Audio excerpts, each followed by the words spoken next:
બનાસકાંઠામાં કમોસમી વરસાદને પગલે વન અને પર્યાવરણ રાજ્ય કક્ષાના મંત્રી શ્રી પ્રવીણભાઈ માળીના અધ્યક્ષસ્થાને પાલનપુર કલેક્ટર કચેરી ખાતે અધિકારીઓ સાથે બેઠક યોજાઈ હતી। મંત્રીશ્રીએ ખેતીવાડી વિભાગને કમોસમી વરસાદથી થયેલા નુકસાનનો સંપૂર્ણ સર્વે કરવા સૂચન કર્યું હતું।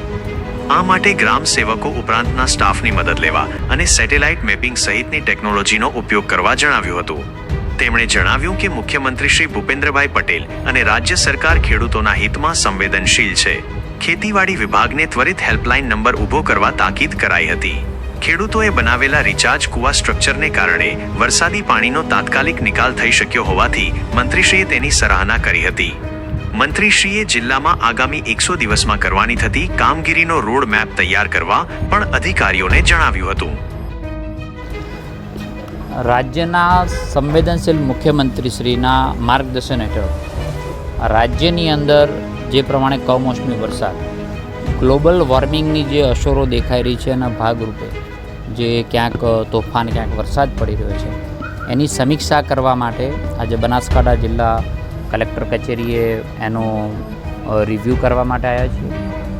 તંત્ર સાબતું છે, તેને જરૂરી જે સૂચનાઓ આપવાની હતી તે સૂચનાઓ આપી છે અને સાથે ખેડૂતને જે કંઈ નુકસાન થયું હોય એનું પ્રાથમિક દૃષ્ટિએ ક્યાંક સર્વે થાય તો ખેડૂતને રાહત થઈ શકે।